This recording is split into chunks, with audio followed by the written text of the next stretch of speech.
कोई भी बुक ले लें, उसमें अनावश्यक बहुत सारी बातें होती हैं जो कि आपको प्रतियोगिता परीक्षाओं के लिए ज़्यादा महत्वपूर्ण नहीं होता है। तो हम लोगों का यही सोच होता है कि आप लोगों के सामने जो प्रतियोगिता परीक्षाओं के लिए कॉम्पिटिटिव एग्जामिनेशन में जो महत्वपूर्ण बातें हैं उन चीज़ों का ही चर्चा किया जाए। तो इसी संदर्भ में हम लोग बात करते हैं। आज हम बात करेंगे केमिस्ट्री के बारे में। केमिस्ट्री के बारे में, रसायन विज्ञान के बारे में हम लोग आज चर्चा करेंगे।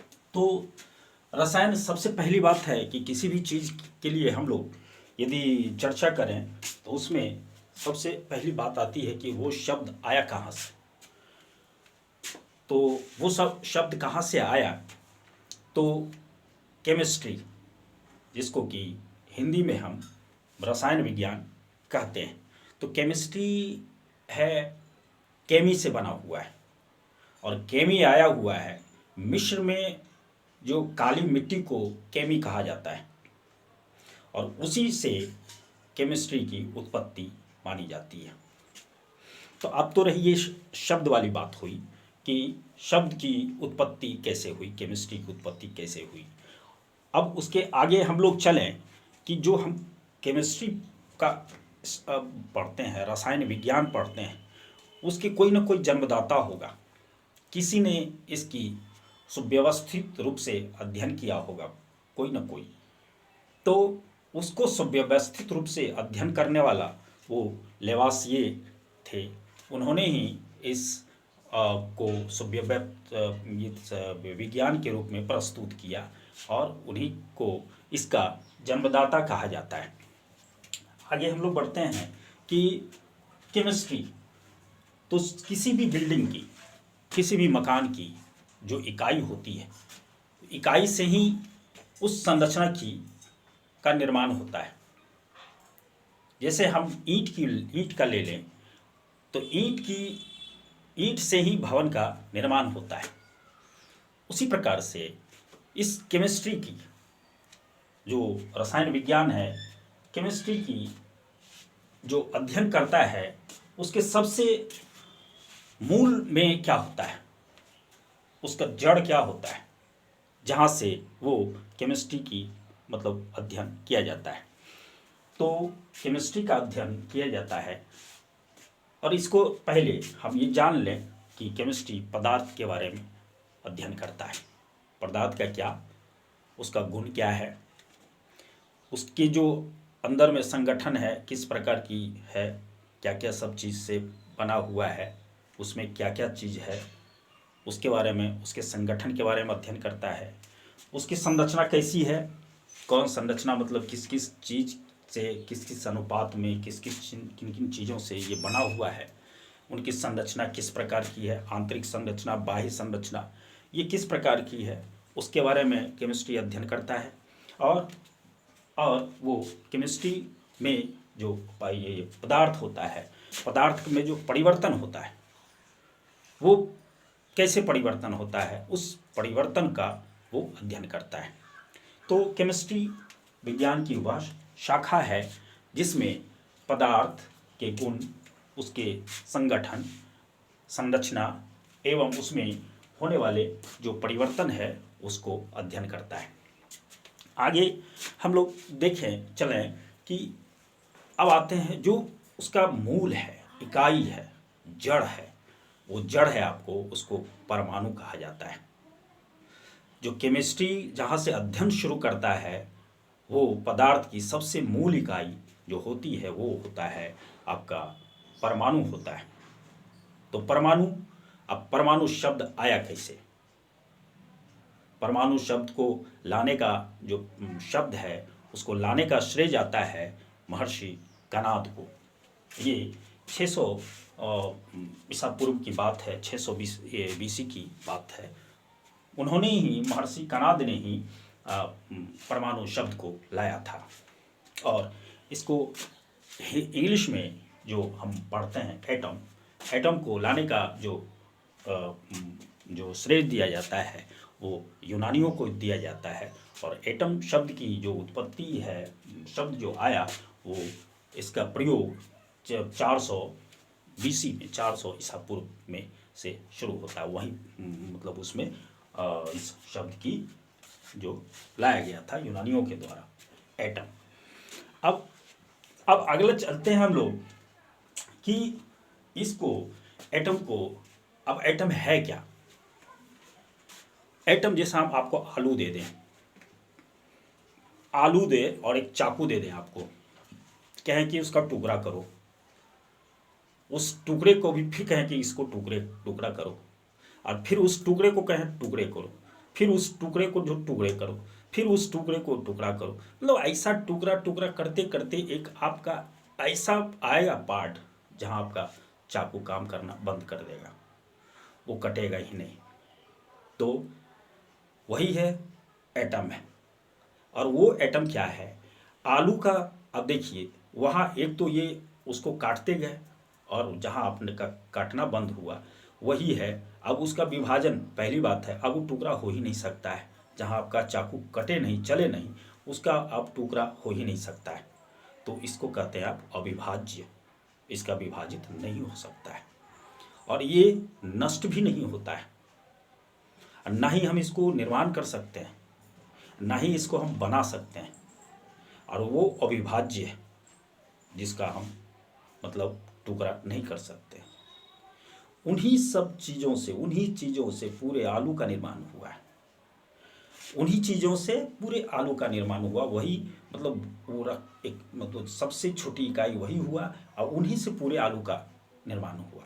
अब उसको, उस टुकड़े को सूंघ करके देखें, जैसा स्मेल आएगा वही समूचे आलू का स्मेल होगा। तो जितने सारे परमाणु हैं आलू के जितने सारे टुकड़े हैं, उसमें आलू का जो समूचा आलू है उसमें जो गुण होता है उसका, उस छोटे से कण में भी रहता है वो गुण। और एक चीज और ध्यान देने वाली बात है कि वो जितने सारे आलू के टुकड़े हैं, जो छोटे छोटे अविभाज्य कण है, एटम है, उसके गुण जितने हैं सभी परमाणु के गुण समान होते हैं और उस पदार्थ का भी गुण वही होता है जो उस कण का होता है। और जितना सारा कण होता है, आपको जितना सारा टुकड़ा होता है, सबका वजन और जो भी गुण सभी एक समान होते हैं। अब दूसरी बात ले लें, प्याज में चले जाएं, उसी तरह का प्याज का टुकड़ा अगर करें आप तो देखेंगे कि वो टुकड़ा जो अविभाज्य है उसका स्मेल आपको प्याज की तरह लगेगा। अब आलू वाला आइटम और प्याज वाला आइटम दोनों अलग हो गया। मतलब जिस पदार्थ के एटम, मतलब जिसका एटम है, सभी के गुण क्या होते हैं, एक समान होते हैं, जो समूचे पदार्थ का होता है। और सभी पार्ट एटम, जितने सारे आलू के जो एटम हैं, सभी का वजन, उसका गुण सभी एक समान होता है। फिर आप चले जाए प्याज की तुलना करें, प्याज के टुकड़े से प्याज की तुलना करें तो उसका वजन डिफरेंट हो जाएगा, अलग हो जाएगा, उसके जो गुण हैं वो अलग हो जाएंगे एक दूसरे से। मतलब ये समान प्रकार के पदार्थ का जो एटम होता है उसका रंग, उसका गुण, उसके आकार, जितने सारे चीज़ें एक तरह के होते हैं। और दूसरे जो एटम पदार्थ होते हैं उसके जो एटम होते हैं उसके तो सभी जो एटम है, सभी जो छोटा छोटा है वो तो सभी एक समान होता है, लेकिन दूसरे से तुलना करें तो फिर वो डिफरेंट हो जाता है, अलग हो जाता है। ठीक है, ये हमारा ये एटम है।